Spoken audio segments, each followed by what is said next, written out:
What's up, campers? Liberty Pole Spirits made us wonder, how far would you go in order to avoid paying taxes on your whiskey?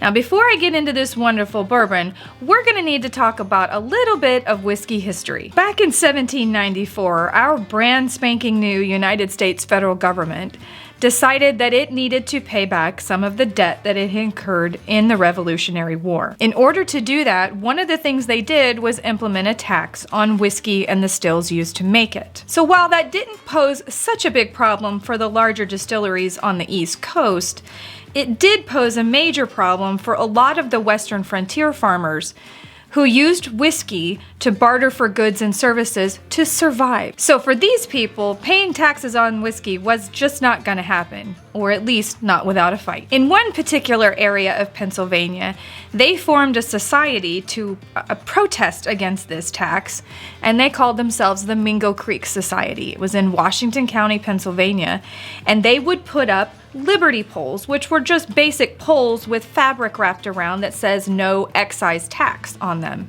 to signify that they didn't like the tax and that they were with this society. Now, the protesting went on and built and eventually became a full-on rebellion that the federal government had to bring in troops to squelch. Which brings us back to the original question: how far would you go to avoid paying taxes on your whiskey? Now, this particular bottle we did not pay taxes on because we got it gifted to us from a wonderful and generous friend of the channel, Ed D'Alessandro.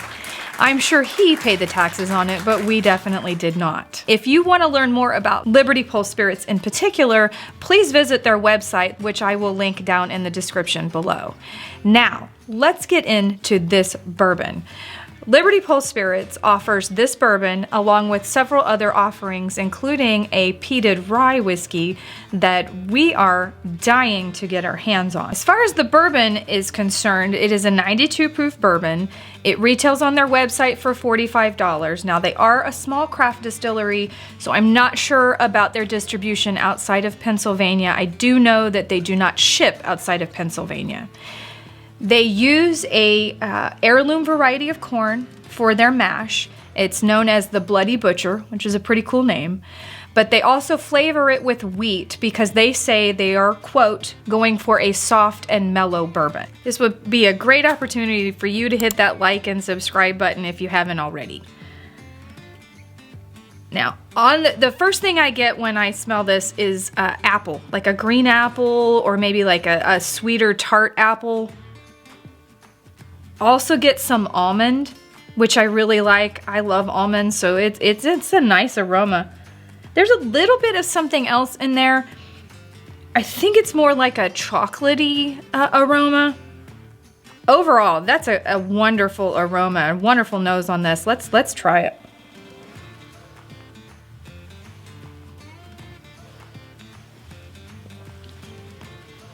So a little bit of that apple carries through, but it's mostly kind of a tobacco flavor.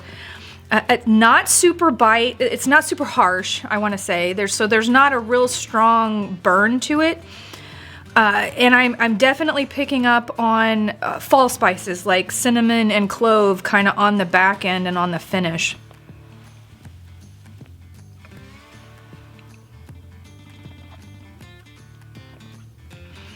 Yeah, that tobacco and those spices come through on the taste, on the palate, for sure. There's a little bit of a hint of maybe something like a butterscotch or a nutmeg in there too, but mostly that tobacco and those fall spices. This is a really good bourbon. I enjoy it quite a bit. Would I pay the $45 for it? Yeah, I would definitely pay that. This is a good one to pick up and share with someone. Really drinkable. They definitely hit that soft and mellow note just about perfectly because it doesn't lose any of the flavor, but it is soft and mellow. And this is a real drinkable bourbon. For sure would spend the money on it. Please definitely hit that like and subscribe button. Go check out our other whiskey reviews. Remember to always drink responsibly, and we'll see y'all back here at the camp.